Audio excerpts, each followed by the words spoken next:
When the conquistadors climbed over the highland belt, they were rewarded with a fascinating vista, and it wasn't snow. On the plateau of Altiplano, 3,700 meters above sea level, lies the Salar de Uyuni Salt Lake, the largest salt lake in the world.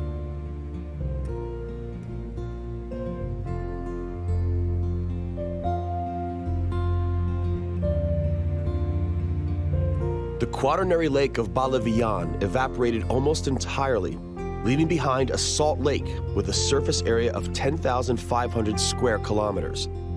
The surface area of this fascinating white plain is so large that it's visible by naked eye from outer space.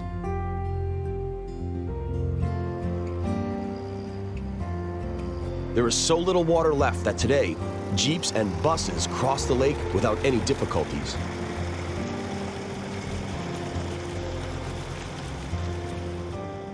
Salar is a bottomless source of salt for Bolivia. At today's rate of output, some 25,000 tons of salt per year, Salar could remain operational for another 400 years. All that needs to be done is sweep the salt into mounds and transport it.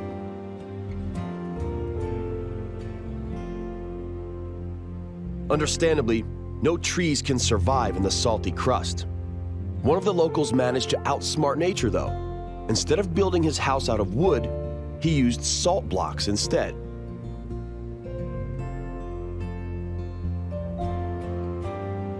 The straight horizon of Salar is disrupted by a single island, Isla Incahuasi. The only plants on Salar are ancient cacti, some of which grow as tall as 10 meters.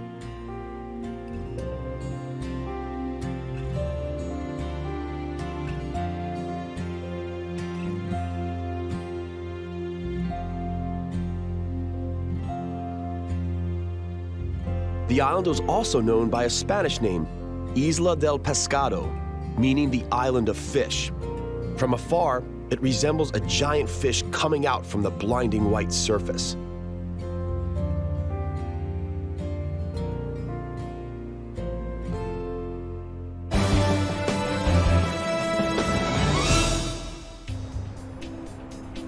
Some 200 kilometers northwest of Salar lies Potosí, one of Bolivia's loveliest cities.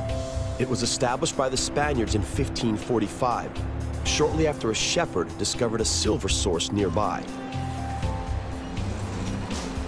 Potosí lies at an incredible height of more than 4,000 meters above sea level.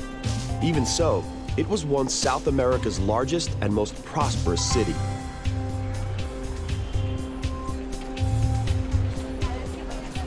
Potosí is located at the foothills of Cerro Rico, Rich Mountain, a fascinating pink mountain. It is said that the ancient Incas knew of the huge amounts of silver hiding beneath here, but it was the Spaniards who began its extraction in the 16th century.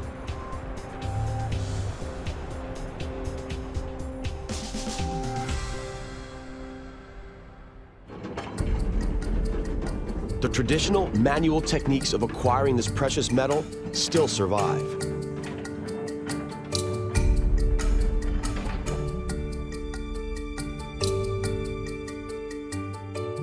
Each shaft has a strange scarecrow placed on every level. This is El Tío, meaning uncle, who represents the embodiment of evil. The miners stop by El Tío before each shift and offer cigarettes, alcohol, and some dried coca leaves as sacrifice. As strange as it may seem, worshiping El Tío is probably not a traditional Indian ritual. Apparently, it was the Spaniards who placed El Tío into the shafts to scare the superstitious Indians employed in the mines.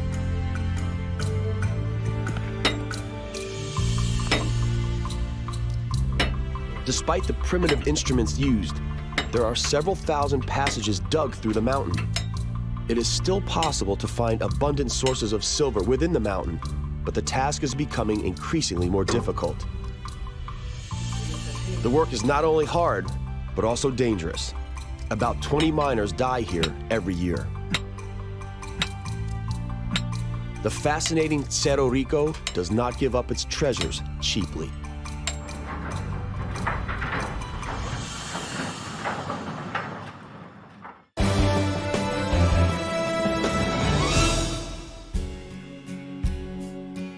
The Altiplano Plateau is sparsely populated due to its incredible altitude, but also because very few domestic animals can be reared at this height. The families of settlers living on the plateau breed llama guanaco. It is an even-toed animal with a very peculiar gait. It's an ambler, meaning that it walks using both left legs at a time, followed by both right legs. It is a stunning and noble animal.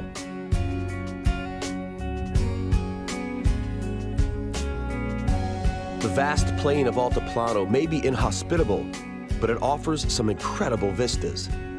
Here, Mother Nature really manifests its power. Beauty, but at the same time, fragility.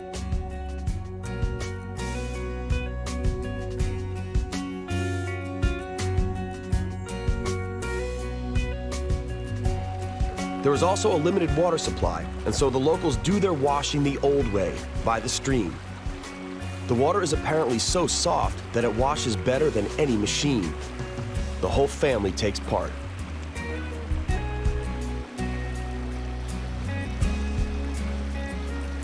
The colorful laundry is dried on the slopes, and these bright hues are the only contrast to the green and brown shades of Altiplano. On the endless, peaceful plains of Altiplano, time flows slowly. The llamas graze calmly on dry tufts of grass.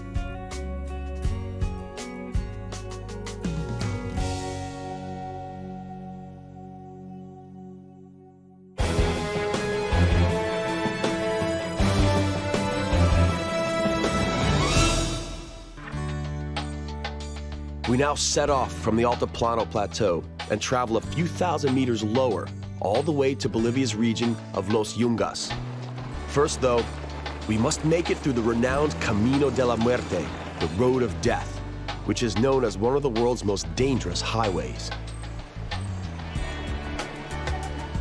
All vehicles must go through a technical check before embarking on the precarious 70-kilometer descent. Any mechanical issues en route would mean blocking off what is the only road connecting Bolivia's capital of La Paz with the Los Yungas region.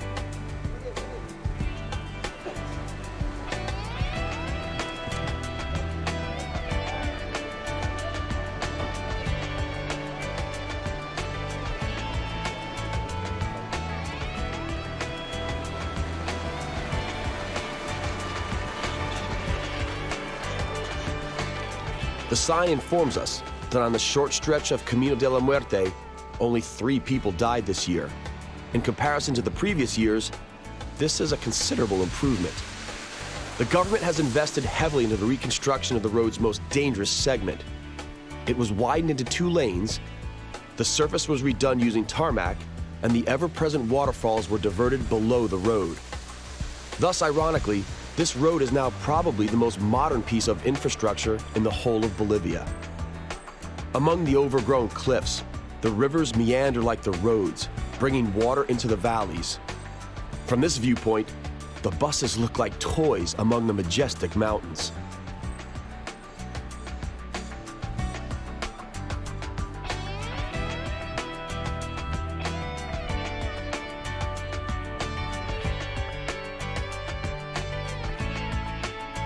It is becoming overcast.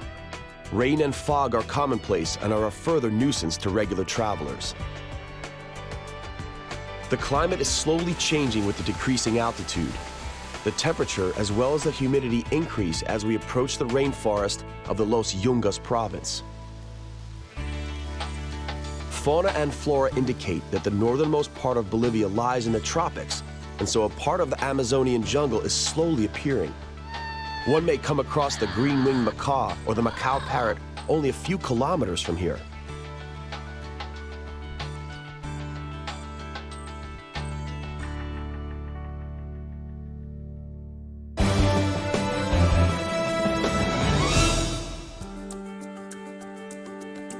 One of the most important crops grown in Los Yungas is coca. The locals are aware of its many uses. Using coca leaves to rub temples rids you of headaches. Coca blended with honey is excellent for an upset stomach, and chewing coca leaves supposedly helps to become accustomed to the altitude. Bolivia is one of the few countries where growing coca is legal.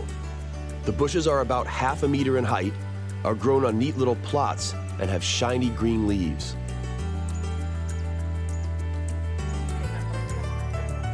In an ideal climate, the leaves are picked manually 4 times a year and dried. This is sometimes tricky in the rainy Yungas. Fortunately, 2 hours in the sunshine are enough. Coca growing has long been a thorn in the side, particularly to the United States. A white crystalline powder, cocaine, manufactured from coca leaves in secret laboratories in the jungle, often makes it to the US market. Coca cultivation is often the only possible means of making a living for the locals.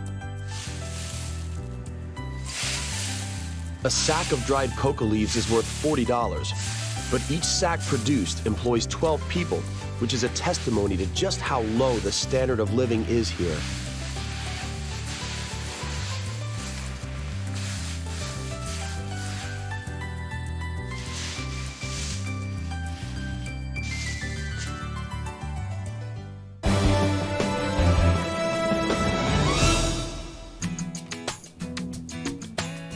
When we descend lower still from the mountains, we find ourselves in the local Golden Triangle. Here, the rainforest climbs up steep valleys past a trio of beautiful wild rivers: Rio Coroico, Rio Mapiri, and Rio Tipuani.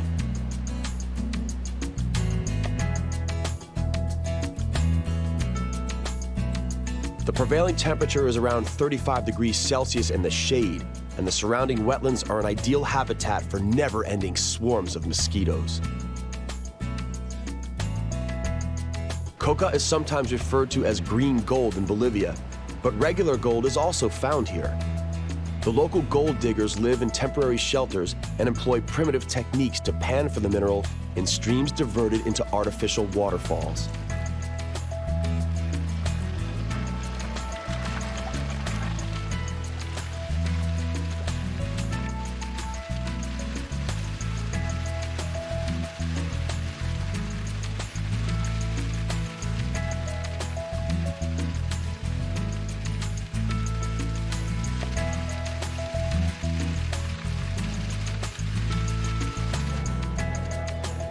The acquired gold may be sold in the nearby town of Guané. As in the case of coca, the price here is not high. Bolivian gold doesn't sell particularly well internationally.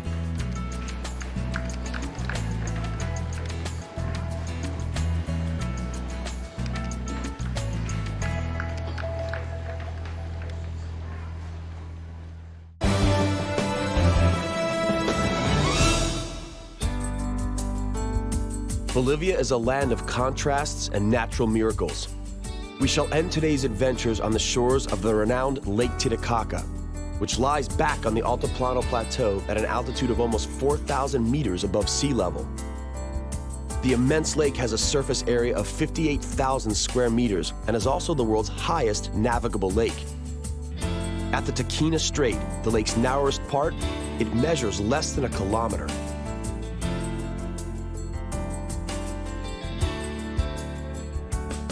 Without water transportation, the Bolivian villages of San Pedro and San Pablo would only be accessible through a very long detour through Peru.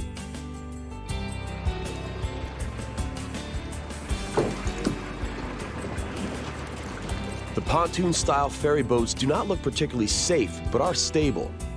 The weight is distributed on the whole surface, and so the journey is surprisingly calm despite the unfavorable weather conditions.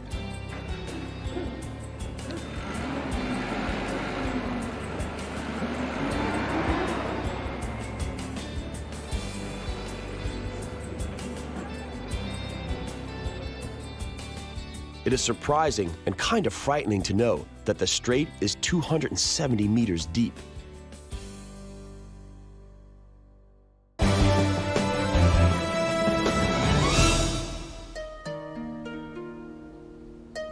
famous island, Isla del Sol, lies in the middle of the lake. According to legend, the island is revered as the birthplace of the very first Incas, Manco Capaca and his sisters Mama and Otzlo.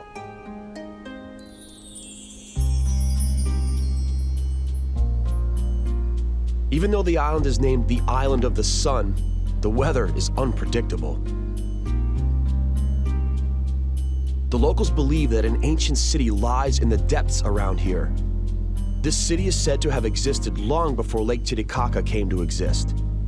Many, including the famous Jacques Cousteau, attempted to find it, but were unsuccessful. There are several verifiable Inca monuments here. For example, the never-ending 300-step-long stairway, Escalera del Inca. The stairway leads to a triple source, Fuente del Inca, which irrigates the surrounding terraced water gardens. Its water is said to grant the island's visitors love, health, and never-ending youth.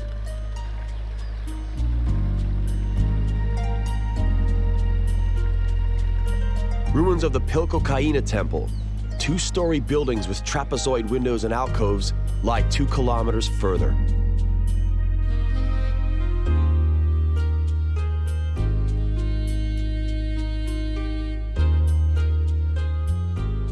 Apart from its historical monuments, the lake is also an important source of sustenance for the locals. The most popular local fish, the trout, is reared here only since 1939, when it was artificially released.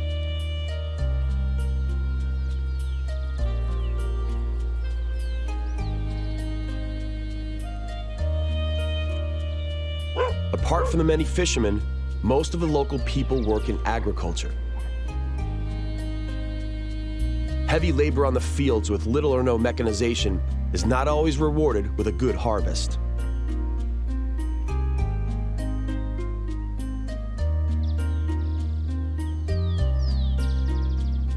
The most common crops are maize and potatoes.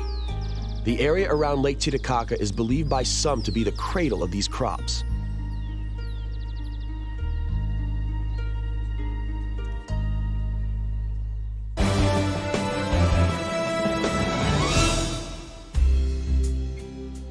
Another island on the lake is named Suriki. Suriki is the home of the famous reed boats. No one knows if reed boat making is also a tradition inherited from the Incas or whether it is even older. The traditional technique of building boats out of reeds is now being replaced by planks and nails.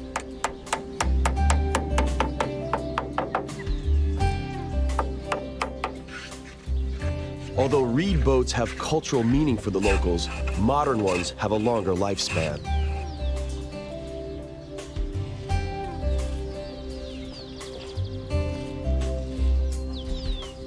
There is only one last workshop left on the island that specializes in building these classical reed boats. The making of a several-meter-long boat takes just 3 days and requires about 50 armloads of reed twigs. Despite the low costs involved, the manufacture of such floating devices isn't profitable. The lifespan of a single boat never exceeds 1 season, which is 8 months at most. The reeds are soaked by then, and the boat is dragged to the bottom.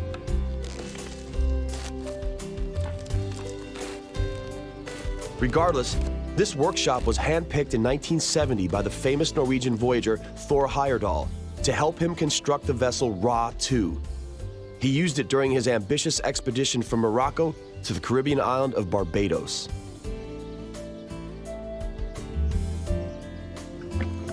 The so-called balsas de tortora, the dangerous-looking reed boats, are currently being used only by the poorest of the fishermen. They propel themselves using poles, which indicates that the boats may only be used in relatively shallow waters. The head of a cougar on the bow is believed to bring luck, particularly during night hunts.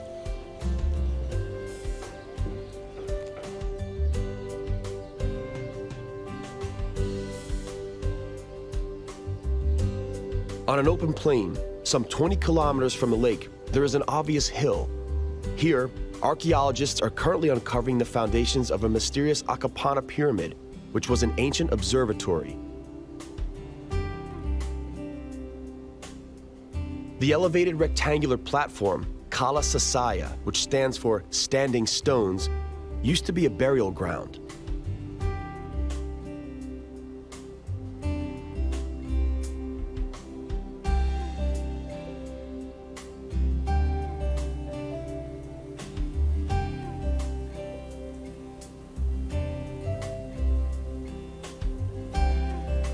Alongside the monoliths with human faces, there is also a huge 3-meter-high Gate of the Sun. The stone block weighing 10 tons split open during its previous manipulation.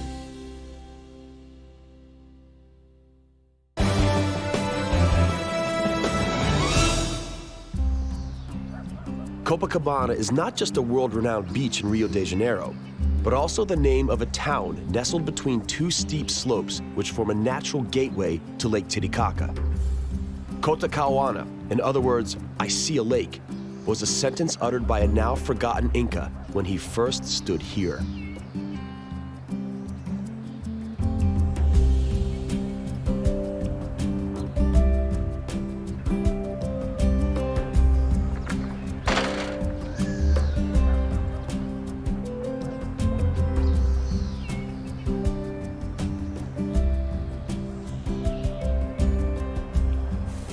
The dominant feature of the town is a cathedral devoted to the Virgin of Copacabana, represented by a black 16th century statue which has never left this shrine.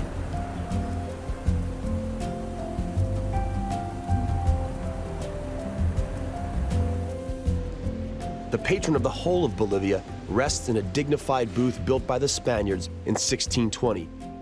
Even so, the cathedral cannot be denied its Moorish style.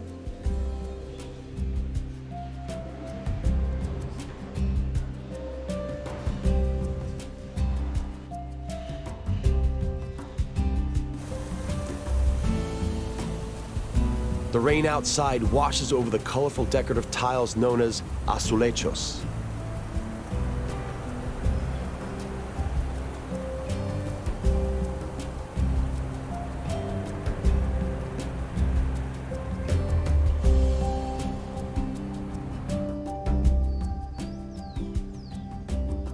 We end today's voyage in search of Bolivia's miracles of nature here, gazing at the mysterious and enchanting surface of Lake Titicaca.